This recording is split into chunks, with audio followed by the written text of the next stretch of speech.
Print, email, Facebook, Twitter. More. The bitter rivalry between Maria Sharapova and Serena Williams goes way back when Serena Williams and Maria Sharapova go head-to-head at the French Open tonight. Expect there to be sparks. Williams had a few things to say about Sharapova's new book over the weekend, and it's kicked their rivalry up a few notches just in time for their long-awaited rendezvous. Here's what you need to know.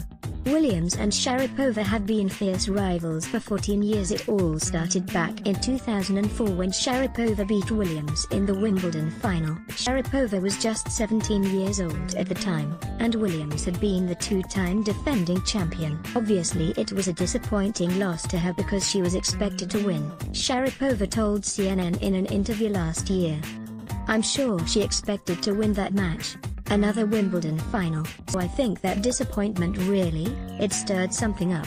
She didn't want to lose to me again.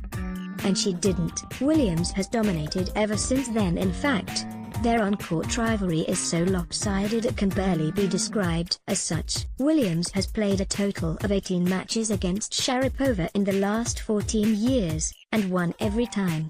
Meanwhile, Sharapova has taken only 3 sets off Williams since 2004, and none in their last 7 matches since 2013. Though their off-court rivalry has remained, the two players generally speak with respect for each other's tennis and achievements.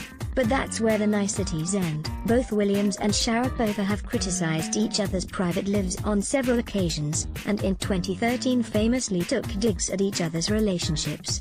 And just this weekend, Williams described Sharapova's autobiography as disappointing. Sharapova's autobiography Unstoppable, My Life So Far was released last year, and speaks extensively about her relationship with Williams.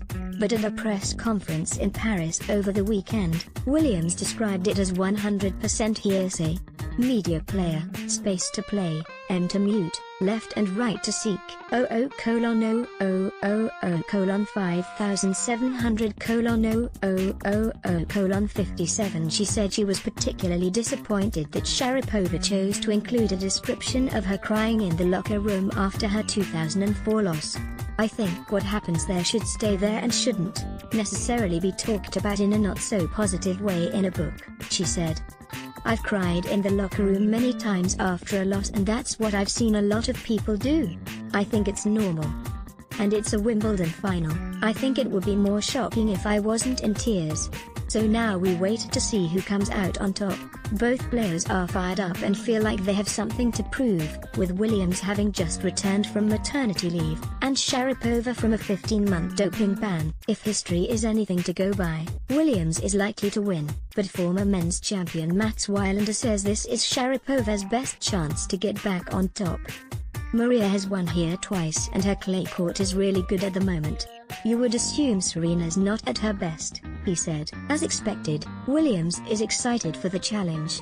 "I think this will be another test. I think this is one of her best surfaces and she always does really well here. So this will be a good opportunity for me to see where I am and hopefully continue to go forward," Williams said. ABC